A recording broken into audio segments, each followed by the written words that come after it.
बिस्मिल्लाहिर्रहमानिर्रहीम। अस्सलामुअलैकुम नाज़रीन कराम, नई वीडियो में आपको खुश आमदीद कहते हैं। इस वक्त ऑडियो लीक्स के मामले पर इम्पोर्टेड हुकूमत की कांपें टांगना शुरू हो चुकी हैं और ना सिर्फ एतराफ़ कर लिया गया है इन ऑडियोज़ के असली होने का, बल्कि अब हैकर के आगे घुटने टेकने का सिलसिला भी शुरू हो चुका है। ये कुछ बड़ी अहम डेवलपमेंट्स हैं और ऑडियोज रोकने के लिए अरबों रुपए का लालच इस वक्त देने का अमल भी शुरू हो चुका है। लेकिन जो नेशनल सिक्योरिटी कॉम्प्रोमाइज हुई है उसमें अब एक और खतरनाक मोड़ भी आया है। भारत का जो किरदार है इस पूरी ऑडियो लीक में वो इस वक्त पकड़ा गया है और हैकिंग कैसे हुई, इसका असल कल्प्रिट कौन है और किस तरह से ये सारी हसास मालूमात भारत के हाथ लगने का इम्कान है और अब चीजें हाथ से निकल चुकी हैं। इस हवाले से गुत्थियां सुलझना शुरू हो चुकी हैं और पिक्चर क्रिस्टल क्लियर होना शुरू हो चुकी है।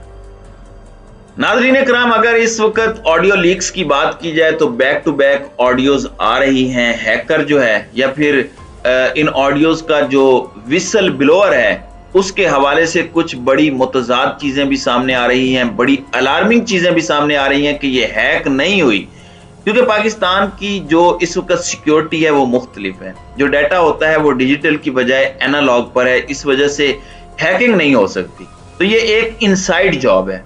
क्या ये मामला इस नहज पर जा रहा है कि कोई विसल ब्लोअर है, कोई इनसाइड जॉब है, किसी शख्स ने बीच में से ये सारा मामला किया अपने पैसे बनाने के लिए अरबों रुपए, वो एक थ्योरी। तो ये एक थ्योरी इस वक्त गर्दिश कर रही है और इस एंगल से तहकीकात हो रही है। लेकिन इस वक्त ऑडियो लीक्स के आफ्टर शॉक्स जारी हैं। यह मामला इतना खतरनाक है कि नून लीग ने इसके इतराफ की तरफ भी अपने कदम बढ़ा दिए हैं, बल्कि घुटने टेक दिए हैं रियासत पाकिस्तान की तरफ से, अगर ये कहा जाए। क्योंकि मरियम औरंगजेब ने तवील इंतजार के बाद जो वजीर आजम ऑफिस लीक्स है, इसे पीएम ऑफिस लीक्स कहना चाहिए, इसकी बिलवास्ता तस्दीक कर दी है। और मरियम औरंगजेब ने इसकी तस्दीक कैसे की? जैसे कहते हैं ना कि जो उज़्रे गुनाह है वो गुनाह से बदतर होता है, तो मरियम औरंगजेब कहती हैं कि इस गुफ्तगू में शौकत तरीन की जो गुफ्तगू थी तैमूर सलीम झगड़ा और पंजाब के वजीर खजाना के साथ, उस तरह की कोई बात नहीं है, कोई साजिश नहीं है। ये मामला हर गुजरते लम्हे के साथ ज्यादा संगीन हो रहा है और अभी तक इनकी तहकीकात का ऐलान नहीं हो सका। देखें, इंक्वायरी का ऐलान तो गवर्नमेंट करे, तजब्जुब में हम सब हैं। अब ये लीक्स कोई और मुल्क खरीद ले, उनके लिए क्या है चंद मिलियन डॉलर्स, वो खरीद लें और वो हमारे प्राइम मिनिस्टर को ब्लैकमेल करते रहें, वो हमारी लीडरशिप को ब्लैकमेल करते रहें, वो हाथों में नचाएं। हम एटमी मुल्क हैं, हमारा मजाक बनकर रह गया। इससे सीरियस, इससे बड़ा इशू क्या हो सकता है?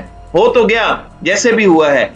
अब यहाँ पर पीटीआई का भी आप देख लें, पीटीआई भी इस मामले की सेंसिटिविटी में जा रही है और पीटीआई इस ऑडियो के कंटेंट पर तो तनकीद कर रही है, लेकिन साथ ही साथ पाकिस्तान तहरीक इंसाफ ये सवाल जरूर खड़े कर रही है कि ये ऑडियो लीक्स हुई कैसे।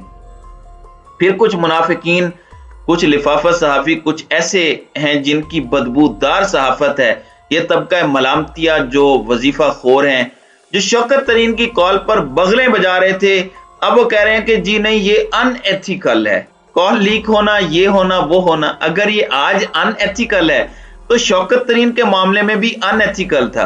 अगर इस टाइम पे अनएथिकल नहीं है तो आज कैसे ये अनएथिकल हो गया, ये कैसे गैर अखलाकी हो गया?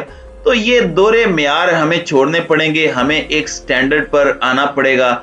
अब जाहिर बात है, इस ऑडियो लीक्स के अंदर मैं आपको ये बता सकता हूं कि इसमें former prime minister Imran Khan की ऑडियोज भी हैं जो फॉर सेल हैं। ये कितना बड़ा सिक्योरिटी लैब्स है। एजेंसीज जो आईबी वगैरह हैं उस पर सवाल बनता है, क्योंकि प्राइम मिनिस्टर को डायरेक्ट वो रिपोर्ट करती है, तो उनका किरदार क्या है? और दुनिया में कहीं पर भी ये हुआ होता तो अब तक मुल्क हिल चुके होने थे। पूरा निजाम इदारों के अंदर हलचल मच चुकी होनी थी और अवाम का रद्द-ए-अमल भी इससे ज्यादा शदीद होना था। लेकिन शायद हमारे लिए ये चीजें मैटर नहीं करती और अब इंपोर्टेड सरकार ये उज़र दे रही है कि कोई क्राइम नहीं है जो इनमें बातें हुई हैं। हमने तो नहीं कहा कि हम प्लांट दे रहे हैं, हमने कहा कि चलें ठीक है, हम मरियम को समझा लेंगे। मतलब अब अवाम को या तो ये पागल समझ रहे हैं या कुछ और है। अब 100 घंटे से ज्यादा की रिकॉर्डिंग है और जो रिकॉर्डिंग्स आई हैं, जिन्होंने अभी तक सबको कुछ हिलाकर रख दिया है, वो सिर्फ सैंपल्स हैं। ये और भी खतरनाक चीज है। देखिए, जब आपने कुछ बेचना होता है तो आप सैंपल जो दिखाते हैं, क्या आप उसमें असल ऑडियो देंगे? आप तो वही चीज देंगे जिसके बाद भी आपके पास कुछ हो। यानी इस वक्त उस हैकर के पास जो कुछ पड़ा है वो इससे बहुत ज्यादा मैग्नीट्यूड का है, क्योंकि ये वो चीजें हैं जो उसने सैंपल के तौर पर लीक की हैं ताकि लोगों को ट्रस्ट आए, यकीन आए कि उसके पास जो डाटा है वो ओरिजिनल है। और जो असल ऑडियोज होंगी, और ऑडियो फाइल्स का मैं आपको बता सकता हूं कि बहुत कम जगह लेती हैं। 30 मिनट की फाइल चंद MBs की होती है। स्पेशली इस तरह कॉल रिकॉर्डिंग जिसमें कोई बैकग्राउंड म्यूजिक फाइल तो ये होती नहीं है। तो 8 GB का मतलब है कि आप अंदाजा नहीं कर सकते ये कितना ह्यूज डाटा हो सकता है। अगर 8 GB की वीडियो होती तो आप कह सकते हैं कि 2-4 घंटे की होगी। तो ये बड़े कंसर्न की बात है। अब हैकर्स से मुज़ाकरात की इतलाआत भी सामने आ रही हैं और ये बात भी हो रही है कि 5 से 6 अरब के दरमियान मुबैना तौर पर कुछ लोगों ने यह दावा किया है कि गवर्नमेंट हैकर को ऑफर कर रही है और इससे ऊपर भी ये बिड जाएगी, क्योंकि कांपें टांगी हुई हैं। अलबत्ता ये हैकिंग हुई कैसे, इस हवाले से कुछ और चीजें भी मार्केट में आ चुकी हैं। एक तो कैबिनेट मीटिंग्स जो होती थी उनके हवाले से उन्हें पेपरलेस किया गया, यानी उसमें जो एजेंडे के कागज होते थे वो चीजें ठीक की गई। तो ई कैबिनेट होती है, उसका पोर्टल बना हुआ है। खान के दौर में भी ऐसा ही था कि मीटिंग में बाकायदा कागज या फाइलें नहीं होती।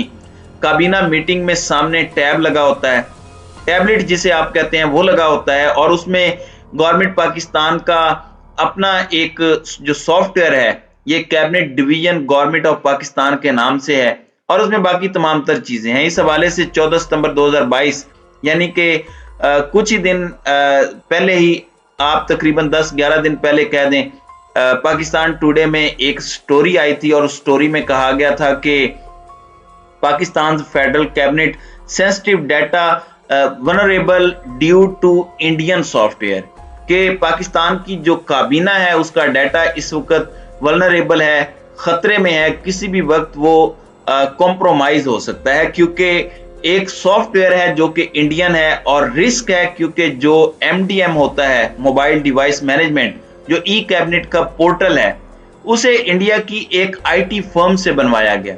और ये कितनी खतरनाक चीज है इसका आप अंदाजा नहीं कर सकते। और ये नेशनल इंफॉर्मेशन टेक्नोलॉजी बोर्ड जो है, जो कि मिनिस्ट्री ऑफ इंफॉर्मेशन टेक्नोलॉजी और टेलीकॉम की एक ब्रांच है और उसका एक डिपार्टमेंट है, उसने MDM सॉफ्टवेयर एप्लीकेशन भारत में चेन्नई बेस एक IT कंपनी जोहो कारपोरेशन से खरीदा था, बनवाया था, और 1 साल पहले ये बनवाया गया और ये इंस्टॉल किया गया था इन टैबलेट्स में जो कि फेडरल कैबिनेट के मेंबर्स को दी गई।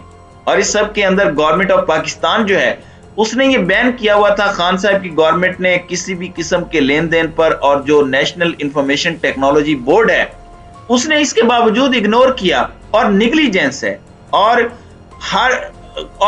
परचेज किया ये इंडिया से। अलबत्ता इस तरह के प्रोडक्ट्स ग्लोबल मार्केट में अवेलेबल थे, यानी कि ऐसी भी कोई बात नहीं थी कि ये ग्लोबल मार्केट में नहीं है, इंडिया से ही मिलने हैं। तो जोहा इंडियन एप्लीकेशन जो है वो जराए ये बता रहे हैं इस रिपोर्ट के मुताबिक भी कि वो टैबलेट का माइक और कैमरा, ये 2 चीजें हैं जिन्हें एक्सेस कर सकती है, और सारे फेडरल कैबिनेट मेंबर्स को ये डिवाइसेस इशू की गई, ये उनके पास होती थी।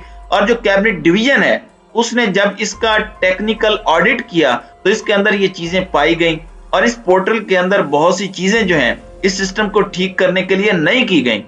अब ये बहुत बड़ी और कंसर्निंग खबर है, और इसमें भारत का किरदार आना बड़ी अलार्मिंग बात है। क्या भारत हमारे कैबिनेट मेंबर्स को, हमारे प्राइम मिनिस्टर को, जिसके साथ PM बात करता है, क्या वो ब्लैकमेल करेगा?